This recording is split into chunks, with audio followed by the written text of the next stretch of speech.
responsible. So it is 6 o'clock for town council meeting at City Hall, second floor for April 25th, 2022. Clerk, call the roll. David Holt. Aye. Stephen Jopek. Here. Eileen Daniel. Here. Carrie Michalowski. Here.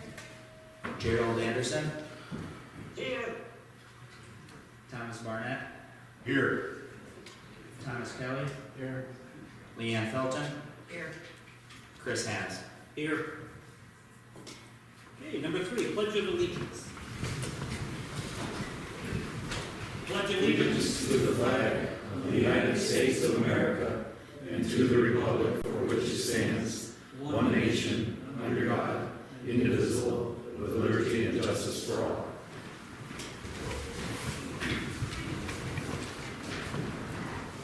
Now we go to public comment. We have one, which would be our fire chief, Ron.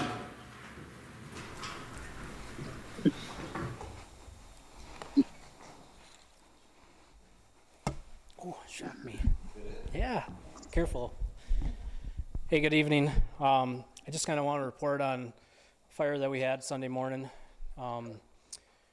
We had 5 personnel on shift that day. On Sunday morning, we showed up with 5 personnel and saved an entire apartment complex. It's not the most safe amount of manning that we have right now. We need to start looking at different ways of increasing our manning. I'm going to have to start putting some plans together, but this is a heads up. It was a very real chance for things to go wrong really fast, really bad. Our firefighters did an amazing job, quick knockdown, with a very fast response, and potentially saved 13 lives within that apartment complex. Doing it with the amount of manning that we're doing it with is next to amazing. So they deserve a lot of thanks out there.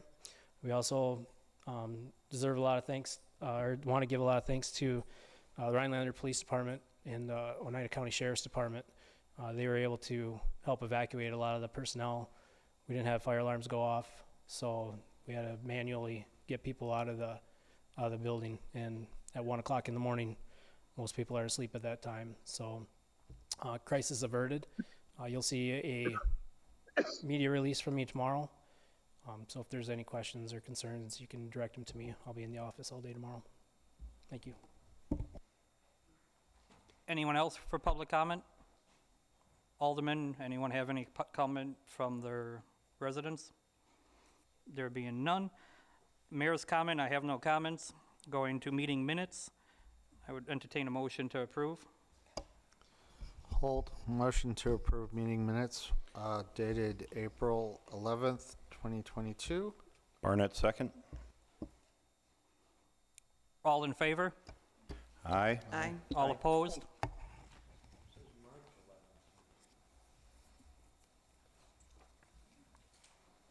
Yeah, we probably should.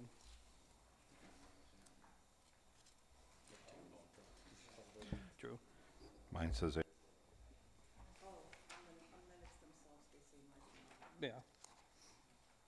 So I suppose we have to do amendment then, correct? Yep. Okay, so I take, Well, you've approved the minutes. You already voted. true. So somebody has to move to withdraw your approval. Anyone move to do that? Yeah, I'll move to withdraw our approval pending the correction of the date. I'll second that. All in favor? Aye. Aye. All opposed on amendment? Amendment passes. So now approval of minutes. As amended. Barnett, I'll make a motion to approve the minutes as amended. Hold. I'll second that. Any discussion? There being none, all in favor? Aye. All opposed? Motion for minutes approved. Ordinance second reading. I'm asking that we do entertain a motion to waive the second reading.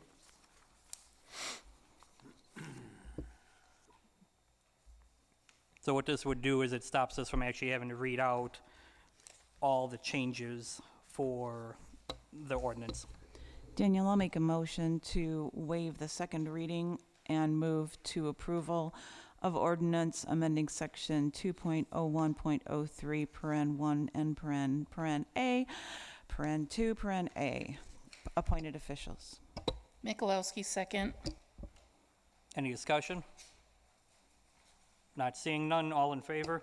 Aye. All opposed? Motion carries. Reports of boards, commissions, and committee. This is regarding the Police and Fire Commission from 217 meeting minutes, which is page 8 and 9 in your packet. Just notating that we have received that, unless there's any discussion or comments from any aldermen. Holt, motion to accept the meeting minutes for the Police and Fire Commission dated 2/17/22 as presented. Barnett, second. Any discussion? All in favor? Aye. All opposed? Motion passes. Unfinished business.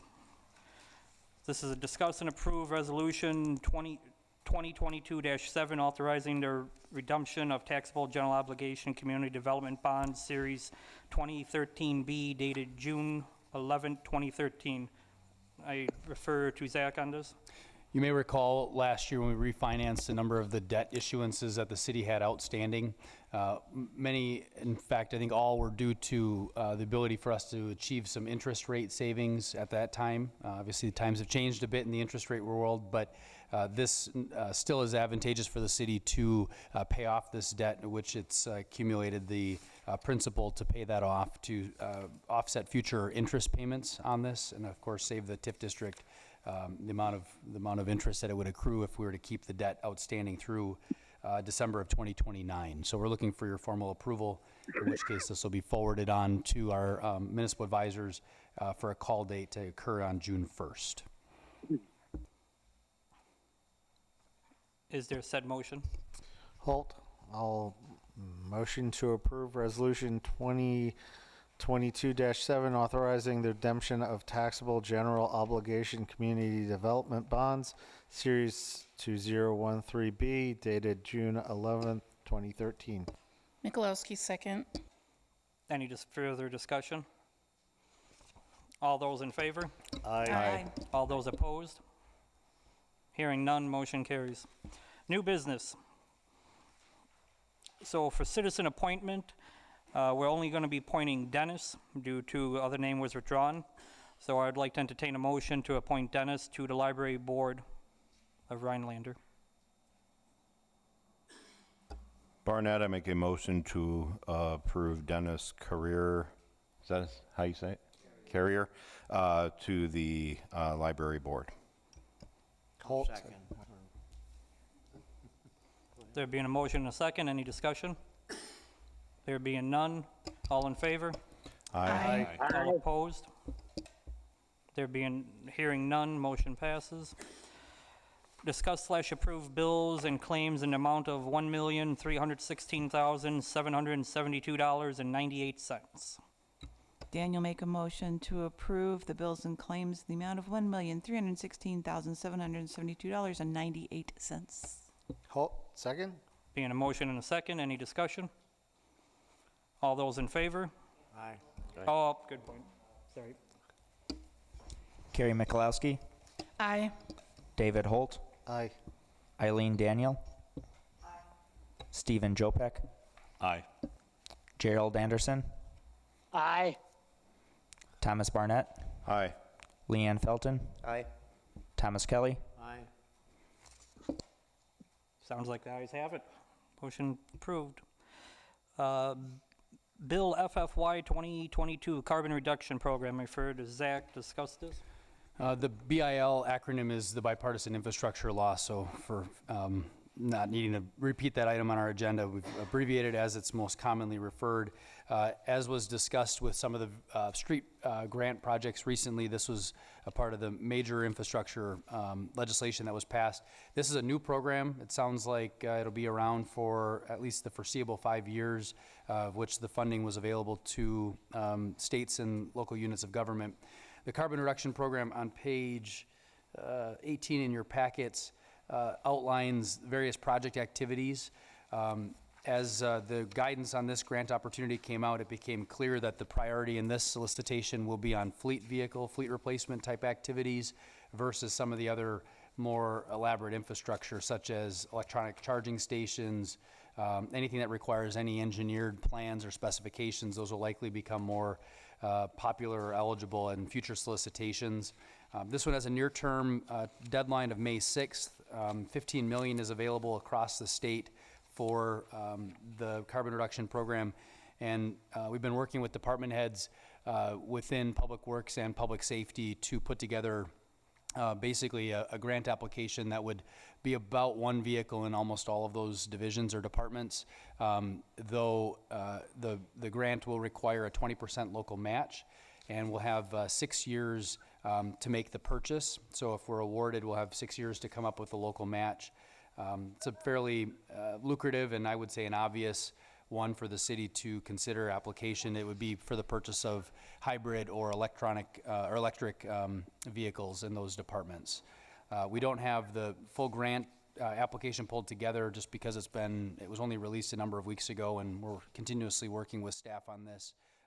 We anticipate we'll have a submittal turnaround for Monday's deadline, but wanted to bring it to your attention to discuss or answer any questions. We're basically looking at the priority of the near-term fleet vehicles, so every department has generally a fleet replacement cycle for their departments, and we're looking at least the near term, so the near 3 years, I would say, vehicles in that regard. Vehicles have been challenging to come by, as you all are probably aware or have heard, throughout the supply chain pieces, and so at least this grant would give us some resources to look out beyond just our own existing operating budgets or capital borrowing, which we've traditionally had to utilize our own city borrowing or bonding to acquire the fleet vehicles. So that's for your information. If there would be any motion, it would be to concur with the application for the carbon reduction program for the purposes of replacing fleet vehicles.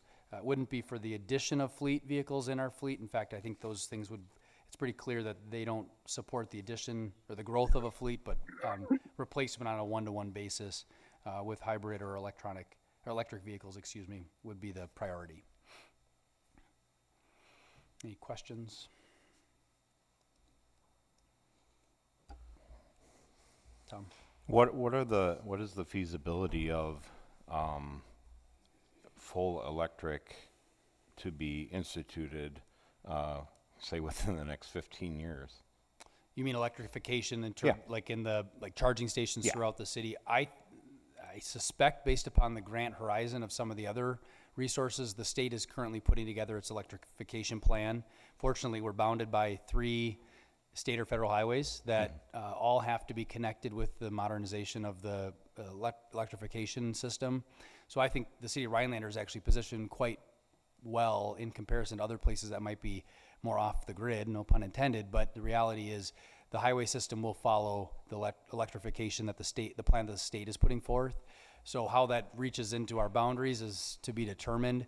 I suspect that a future solicitation, if we're successful in our fleet vehicles, the next priority I would place would be identifying places within city property like parks or in our downtown where we would probably cite priority for charging stations.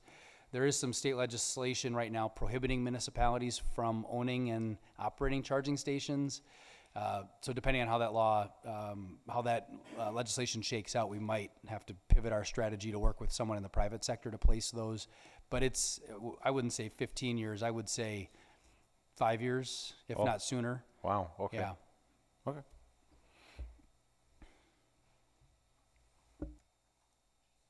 Anyone want to do a motion on this? It's not necessary, but yeah, the application does not require the governing body other than just the designated official, myself or the mayor, to sign on our behalf. So the only other thing from my end, I would request that we look at what is the overall maintenance cost on electric versus gas or diesel, as well as what is the potential cost savings for day-to-day operations. You know, there's no point in going with electric if it's gonna cost us more in WPS bill or more to maintain. So just to see if we have a true apples to apples, is there cost savings long-term going this route? If there's nothing else, moving on. This would be the agreement between Pioneer Park and Oneida County Fair, Inc. Now, this is just an initial discussion on the topic. I did meet with representatives from the nonprofit successor organization to the county fair recently to talk about their wishes and aspirations for the upcoming year. Now that they're not a county entity, we would not be agreeing for or establishing a lease with the county for use of the property, but with this nonprofit that exists beyond the actual county operation. So we haven't come to terms, but one, we want to put this on your radar, whether or not the city wants to continue the use of or allowed use of Pioneer Park for the purposes of the fair, and then ultimately, what would our contributions be, in terms of traffic control, potential use of golf carts from the golf course. There's the former Parks Garage that we are in the process of vacating to the extent the fair may have interest. I think Carrie maybe had spoken at a previous meeting in public comment on that. So those are some things the council should consider before we negotiate a lease and then bring it before you all. So I'd welcome any input or any feedback or any questions surrounding the topic of Pioneer Park and the fair. Tom Burnett. So I typically am going to abstain from any discussion regarding the fair since I'm the fair coordinator. But I will be happy to answer questions for the fair if you guys have any questions. Tom Kelly. I don't, to my knowledge, they haven't approached the county yet for anything or any, do you have any information on that, Tom? Approach the county for what? Money, whatever they. No, since we went independent the first of the year, we have tried to obtain some ARPA funding from the county, but Billy Freed and David Hintz shot us down at the admin committee. Okay. We have a new admin committee now. Any more discussion? Thank you. Rachel, if you could come up to the podium. Next topic would be discussed employee manual. Rachel is our HR director, and I would refer to Zach too. Yeah, so- go ahead. Or, No, okay. go ahead. If you- Just to follow up on where I'm at with we're at with the handbook updates. I've sat down and had meetings with all of the city employees and department heads, just looking at the first sections of the handbook. So in all honesty, it's more high level, the welcome letter, the cover page, the welcome letter to new hires, the overview of the city of Rhinelander, the general listing of benefits, Addendum A that we've approved, the organizational structure or general overview. It's just that single page for the city of Rhinelander, what's expected of employees, and personnel administration of employee files, all the way through standards of conduct. No changes made at all. It simply was a high-level review with all of the employees and to get their input.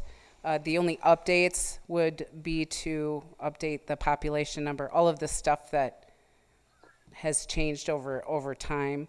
And then as a group, we will have to figure out how we want that organizational structure page to be laid out. But really, it was just to kind of lay the groundwork, initial high-level meeting with everyone, and then to walk through the outline on meetings going forward.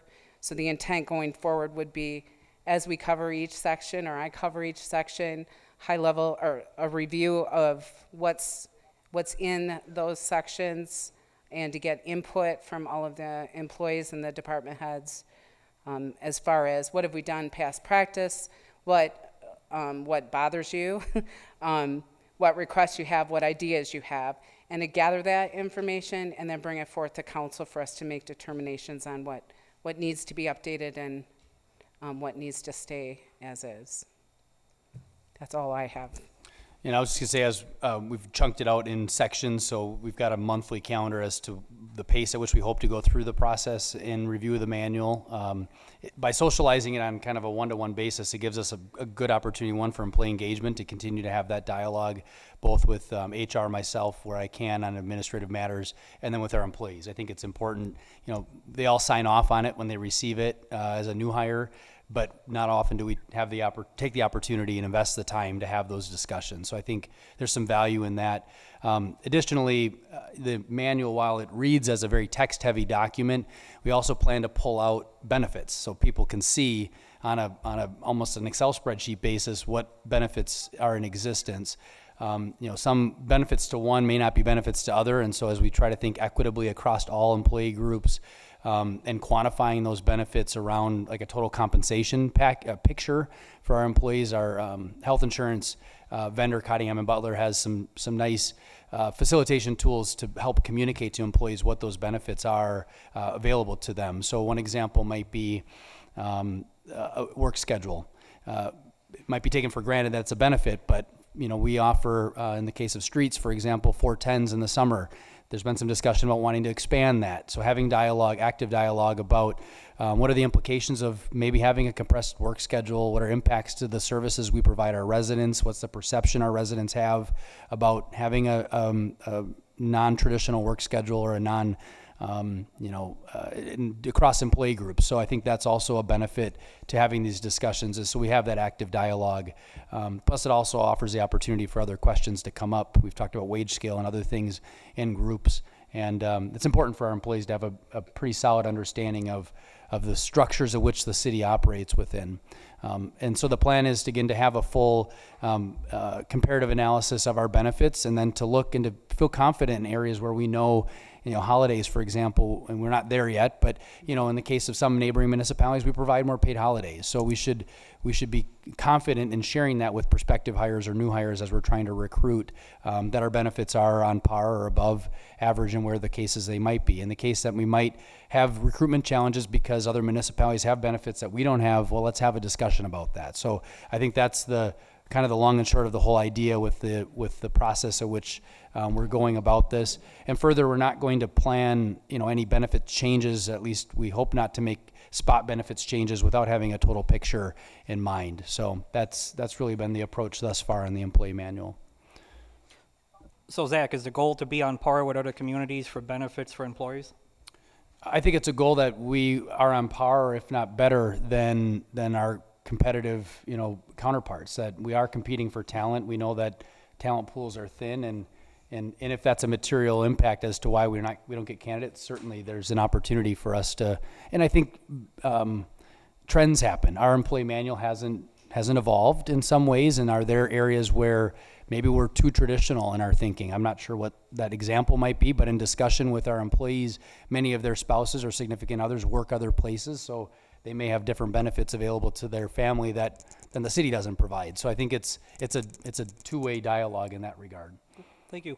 Mr. Anderson, you have the floor. Yes, can you hear me? Yes. I had a number of questions about the terms in the portion that was presented in our packet, how various terms fit together and what they mean. Since we're not voting on anything at this point, is it best to talk with HR about it, or is it okay to ask questions now? I think I would allow the chair to maybe take any question and decide whether it's appropriate for tonight, but I would say that as far as wordsmithing goes, this is the product that's currently in existence, so I think that's best directed at HR in terms of a future evolution. This is what's in existence, and so we're not bringing this forward tonight, and it really gets to more so the second or the next item on the agenda, item 10F, as to what's in existence today. So I guess it depends on the nature of your question, Gerald. My questions relate primarily to making it understandable to people like me. And yeah, and I think by and large, our policies don't speak to practices, and that's a challenge administratively, when certain things apply, when they don't apply. Right now, it's very much in a narrative basis, and many employee manuals have more of they got the policy, then they've got an implementation or procedures that follow that policy, and ours is very much a narrative-based. It touches on it in some instances, but it's maybe silent in other areas where it could be more defined.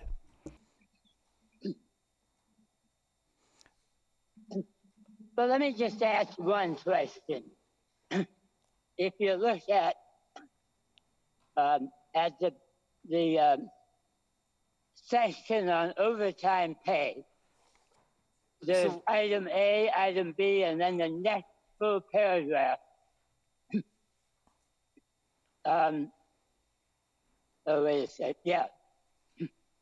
The fifth line, it says employees are expected to devote substantial time outside normal office hours and in excess of 40 hours a week to city business. And then it says almost the same thing about salaried employees. Who is the first group? And how does that relate to the group that actually receives overtime for work outside the 40 hours? It seems like that sentence doesn't do anything unless I understand it totally wrong. It's sort of the conundrum we find ourselves when we read the manual throughout, that the voice that it was written in isn't consistent throughout. I would say, to answer your question, the first instance is non-exempt employees, and then it interchangeably talks about salaried employees, and it really should be used in the same reference. It's non-exempt or exempt versus some insertion of salaried. The iterations that have followed this manual, both in draft form, eliminate all of those, and it makes it a lot easier. But again, we're not bringing any of those additions forward. It's just purely for comparative purposes at this point, and it's much easier when that voice is clarified. I don't know if Rachel, if you have anything more to add on that, but that's exactly.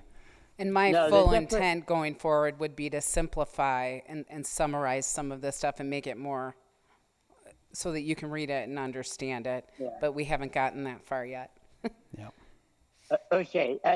The voicing is confusing too. I agree. And I am glad to hear you're working on that.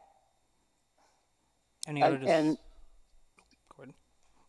I'll send some comments to Rachel. Thank you. Any other discussion? Last one for you, Rachel. When can we expect another item to this board for approval? And that might be also a Zach question too. To be honest, so we've gone through the first section, but when we look at the organizational structure page, we're going to have to, now that we have a new mayor and a few new council, or a couple new council members, we need to decide how we want that to look as a group, and I wanted to wait until we were a little settled. Okay. But yeah, I'm about ready. Cool, thank you. You're welcome. Moving on to the next topic. This would be double time policy for non-union employees. So just some background knowledge for the new alderman and anyone in the audience.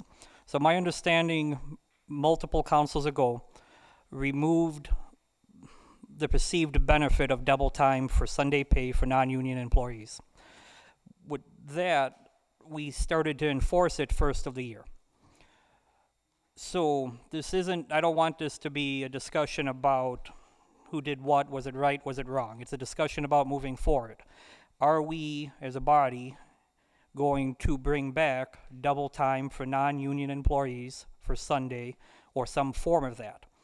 So that's where I'm at. We have some documents that was attached in emails regarding rough payout for budgets, as well as we have finance director here, HR, and administrator for questions. That way this discussion, we could either take action tonight or at next meeting. But I would like an actual vote on this by this meeting or next meeting by this body to give closure and an answer to our employees who deserve it. With that, I will first ask Ms. Bixby and Rachel to come to the podium, and then from there I'll open it up to questions to the board.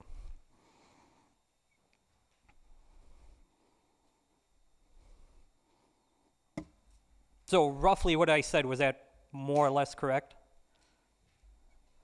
Yes, it was a good summary. Okay. So then I just stress, the point of this is not to say how we got here. We're here. So it's about how do we move forward. So with that, does any alderman or Zach have any questions, discussion? just like to declare that I have a conflict, so I'll be abstaining from this discussion. Understood. Mr. Holt? Yeah, I would be in favor of reinstating that that policy. I think it's less an issue of the financial impact, which isn't huge, and more an issue of morale. I think moving forward, although it's kind of ancillary, what we need to make sure is that we don't just spring this on employees or spring any change like this. It's more of a morale issue. So I'd be happy to make that motion, but I do want to hear first before I do anything what Rachel and Wendy have to say. Barnett, since you...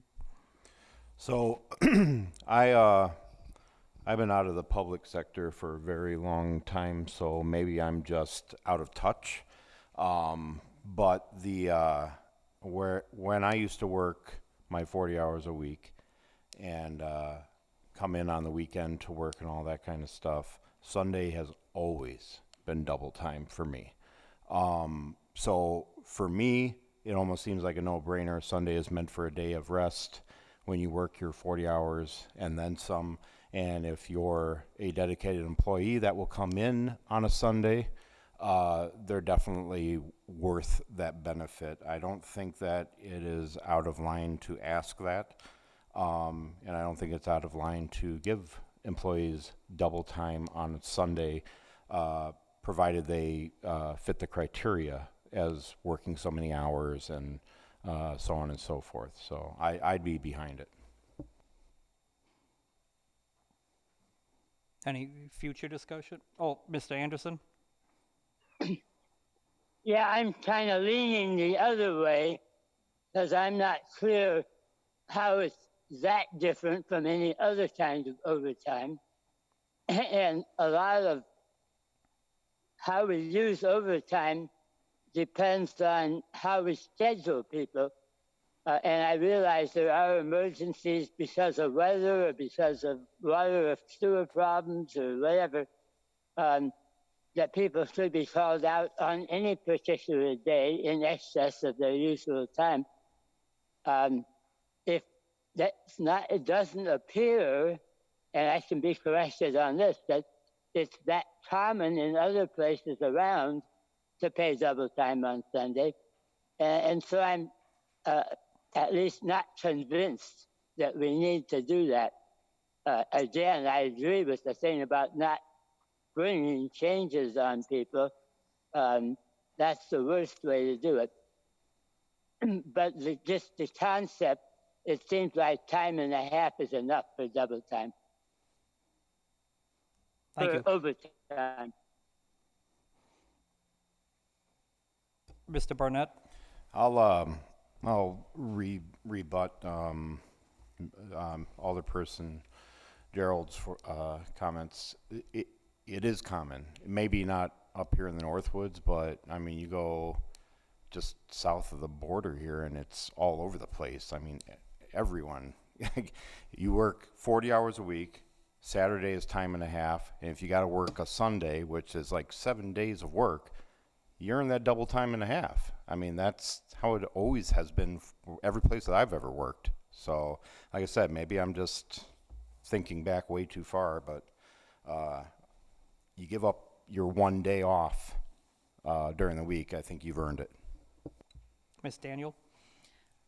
My question would be to the supervisor then, are these Sunday hours somebody volunteering to come in on a Sunday, or are these Sundays hours where there's an emergency and they're being called in from home and therefore, they've planned to be home, now they're being called in to work on a Sunday? Do we know how that generally happens? I can see Jim's in the...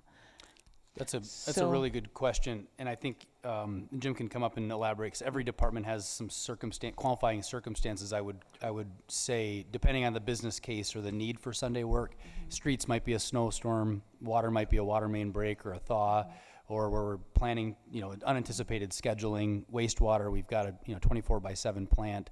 The one thing I would just offer in terms of a couple of points on the call time, so if they're called in, employees receive 2 hours of call time presently by the manual. But Jim may speak to, his operational procedures as it stands. Also, the attachment that was shared to all of you via email gives some historical perspective on the financial. It's clear that the city's practices or assignment of Sunday time has ebbed and flowed over time.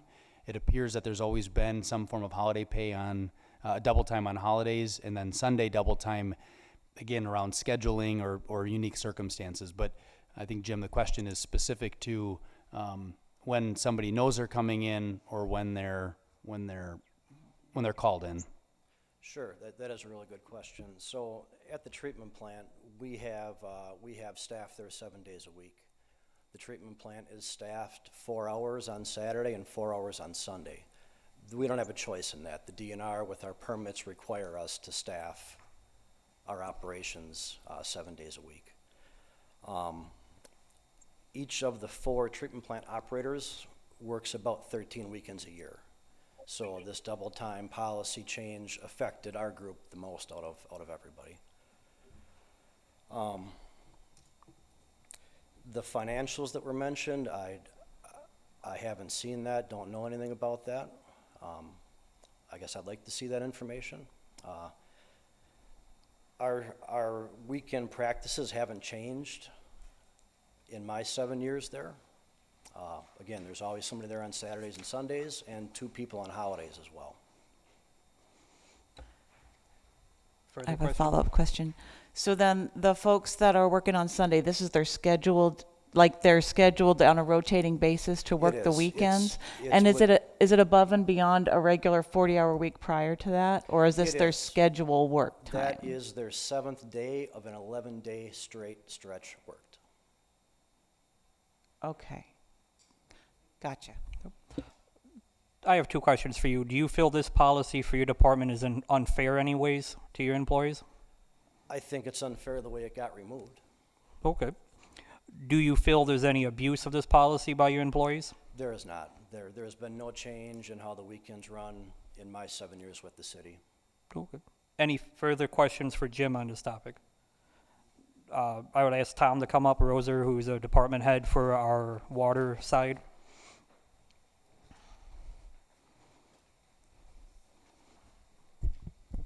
Hi, Tom. Question, or you want me to start talking? No. So personally, I have the same 2 questions. Do you think this is fair for your employees?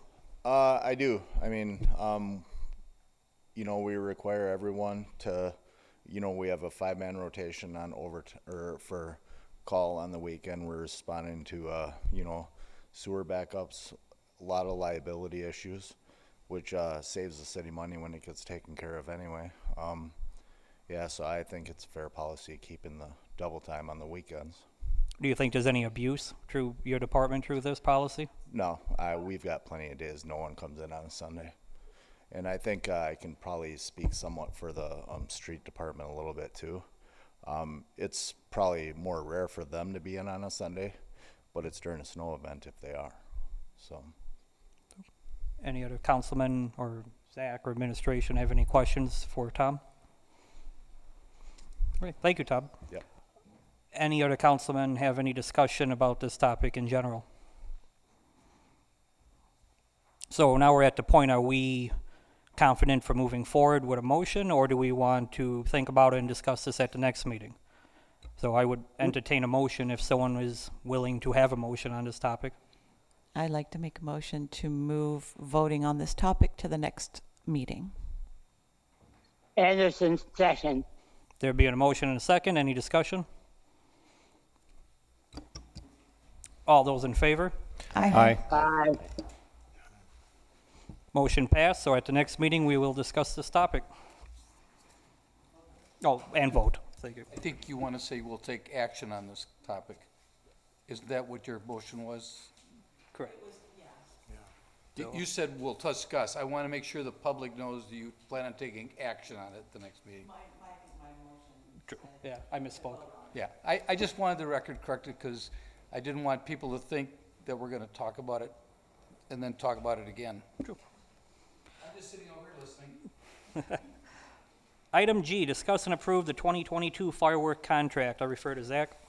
In pages 26, 27, and 28, 29 are the updated proposal from what is now J&M Displays. The previous vendor the city utilized, Pyrotechnics, and the vendor that the city had been using for years, sold to this company. It's safe to say we don't have any experience working directly with this new company, though it appears that many of the same folks will still be available for this year's show, though it's always a question mark if it's the same crew. We have comfort level with them. It's difficult at this stage of the game to solicit additional proposals for other vendors, just because generally in a year in advance those vendors do get selected and get booked for those 4th of July timeframes. At this point, it's our recommendation that the council at least pursue a 1-year agreement with these folks for this year's show. And then, as you will find in the proposal, I think on page 29, there is the multi-year agreement where it offers a bonus product that they call for multi-year agreements.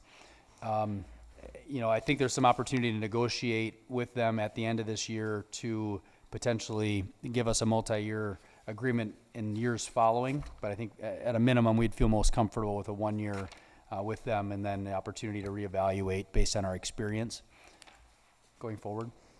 I have a question. Just got a question. Ms. Daniel? What is our budget for the fireworks? I want to say about 18,000. Okay. And we've historically done some fundraising. I can get that for you pretty quickly here.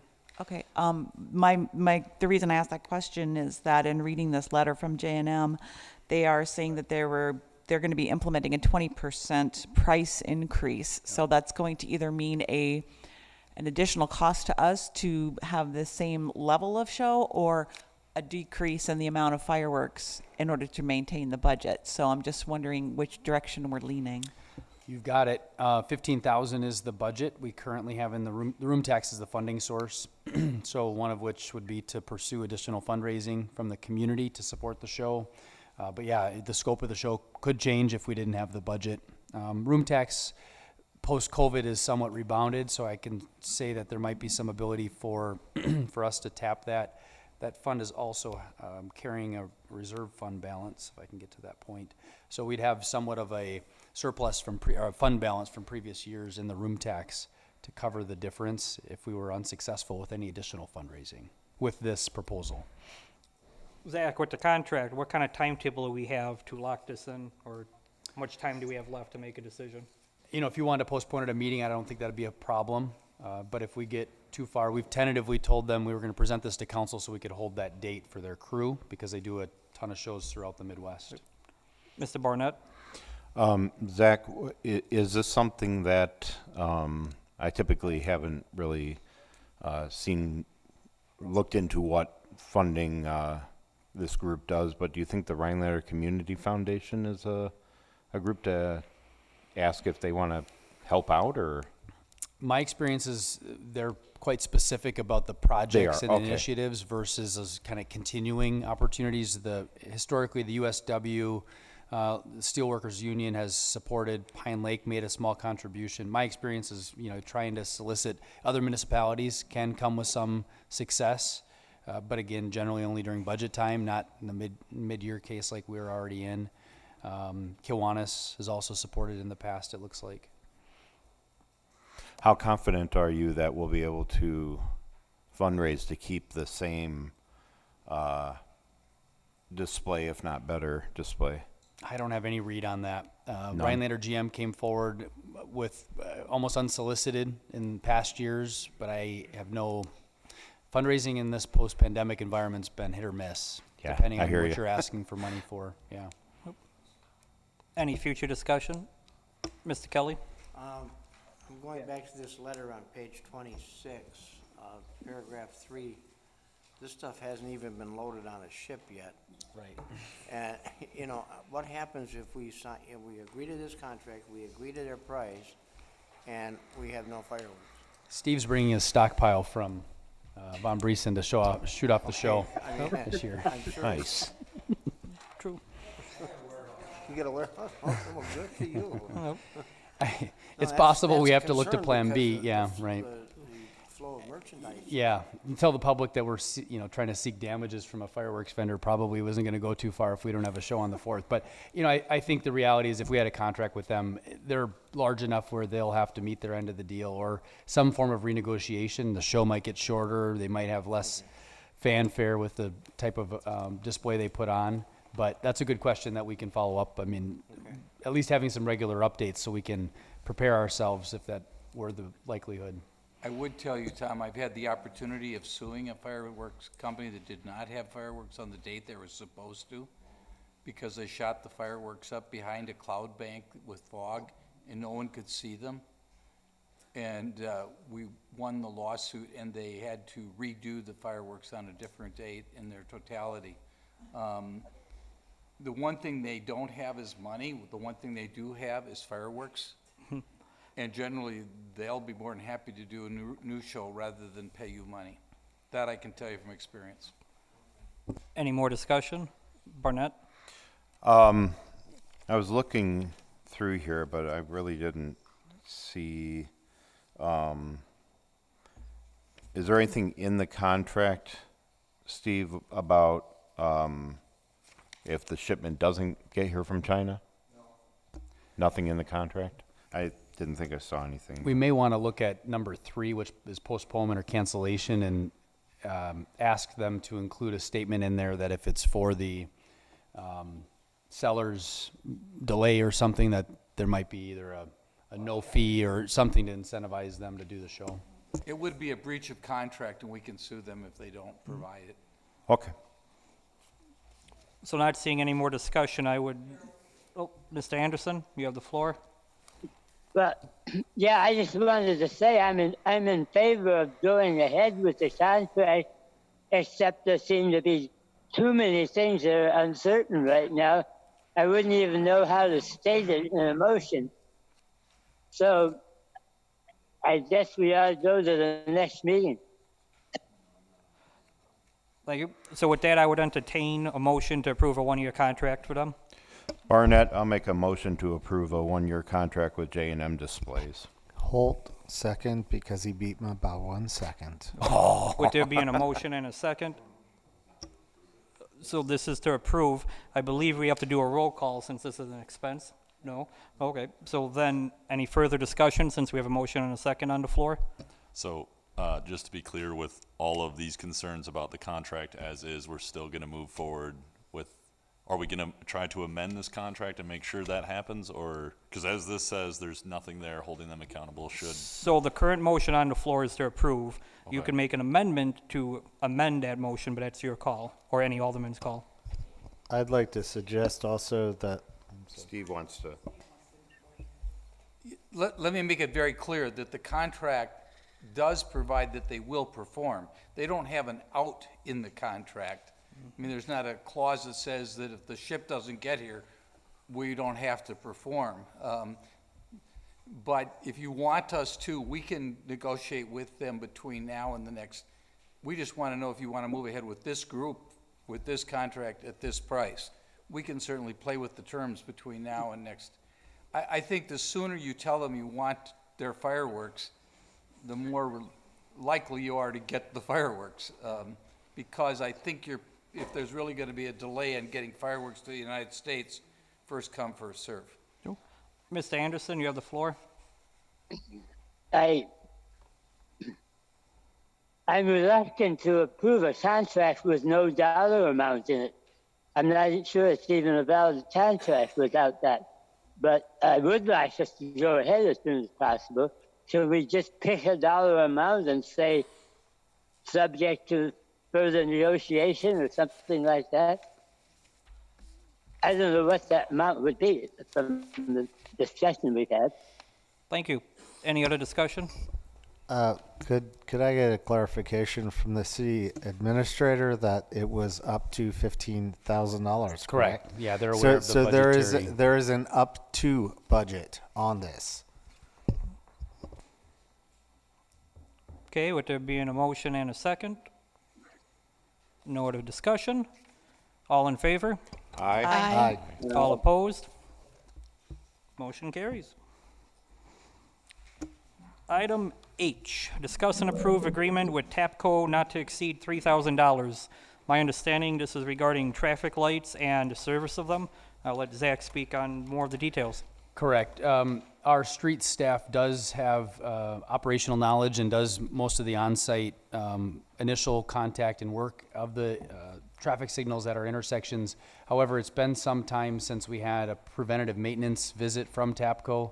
They're pretty responsive when we have issues, but we should, at some level, have the most aged or the most problematic intersections looked at. And generally, these are Oneida and Kemp and Pelham, and a few on Lincoln Street. And so the scope isn't every single intersection in the city. In fact, as a result, the price went up slightly per intersection, though it still isn't going to exceed $3,000. From there, they'll give us a list of recommendations or potentially make modifications on site. We're currently experiencing issues from heavy rain events, things becoming a flash-only intersection. You've noticed maybe some of those as you've traveled post storm events. And then we would like them to take a look at this intersection that we did take action at the last meeting on. As an update on that, we are unable to do the trial that we were liking or hoping to do, but with their input, we might be able to bring the two intersections more in alignment that are adjacent to each other, which had been the previous case prior to the reconstruction project. So, you know, by having these folks give us a sense of what our options are, we can bring back some of those to the council if it warrants it. Otherwise, just to make the modifications that we would.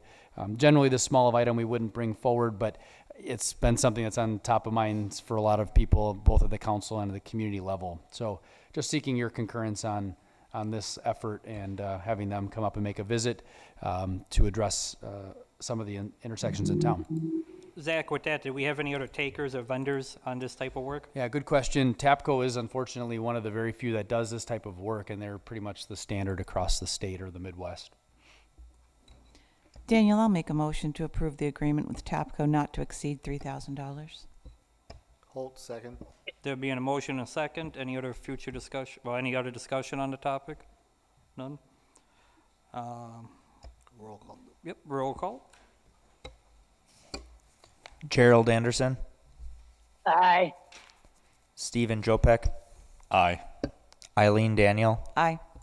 Carrie Mikulowski, Aye. Thomas Kelly, Thomas Barnett, Aye. David Holt, Aye. Leanne Felton. Aye. With that, motion passes. Discuss and approve truck discharge of operation permit with Kyle Howard. I refer to Zach. As a refresher for the new council members, we have this procedure for truck discharge at the wastewater plant that we bring initial approvals through the council, and then subsequent approvals are performed at the staff level. This is the first time we've worked with this vendor, and we've done our due diligence and review of them, and we recommend your approval for the discharge permit. To be clear, Zach, Kyle Howard is what company? I'm looking at the application here. What was the brothers? Howard Brothers, that's what it is. Okay, so just a representative of the company. Right. Would there be Yeah, any? that's the CEO, right? With that, I would entertain a motion to approve. Maybe I'm not super aware, but I was looking at this capacity in gallons and stuff. Is this pretty standard? Like $50 for 3 trucks with 4,800 gallons worth of sewage to be dumped into our water treatment facility for a year? So that's the initial permit fee, and then Okay. they pay on a volume basis. Okay. Yep. That's and what we have those I'm rates. just Sure. looked at that and was like, okay. Yep. All right. That's for the You wanna company to dump be your able own, to huh? discharge. Yeah. Mr. Holt? I will, a motion to approve truck discharge operation permit with Kyle Howard. Mikulowski, second. Any more discussion? Okay. All those in favor? Aye. Aye. All those Aye. opposed? Seeing none, the motion approves. Closed session. Go into closed session to discuss parameters for development agreement. A, B, discuss potential sale or purchase of properties. Clerk, take a roll call. What statute? Oh, okay. and necessary to convey into closed session pursuant Wisconsin Stat Section 19.85, 1 sub E, to consider employment, promotion, compensation, or performance evaluation data of any public employee over which government body has jurisdiction or exercise responsibility in deliberating or negotiating of purchasing of public property, the investing of public funds, or conducting other specific property business wherever competition or bargaining reasons require a closed session. I would entertain a motion. Holt, I will make a motion to go into closed session. For future reference, you also need to read the reasons. So A, discuss parameters for a developer's agreement. B, discuss potential sale of purchase of property. Daniel seconded.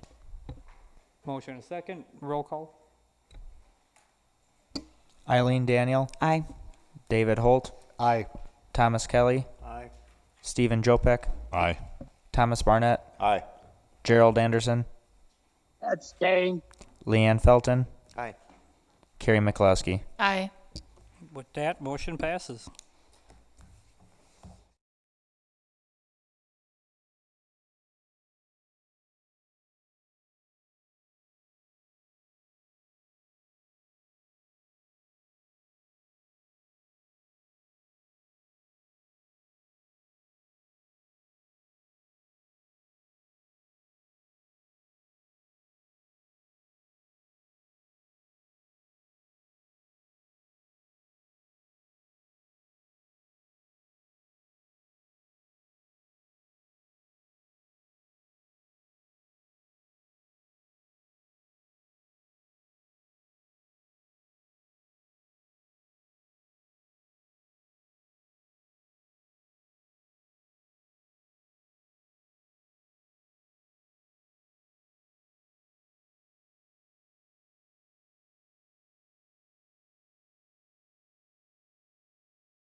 No action taken on closed session. We're going to future agenda items. Anyone want to add anything for the future? There being, Remote meeting procedures. It's a motion, right? no, sorry, at this point, it's just questioning if we want to add anything to future agenda items. I mean, I think we should do the fire chief some justice and discuss, staffing issues for potential, not having something that happened this past weekend occur again. So when you say staffing, you're talking about entry level? Yeah, for fire manning? department staffing. Okay.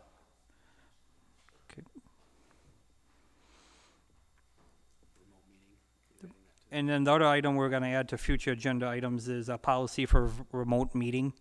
So if it's considered emergency or not, this would be through Zoom or other methods.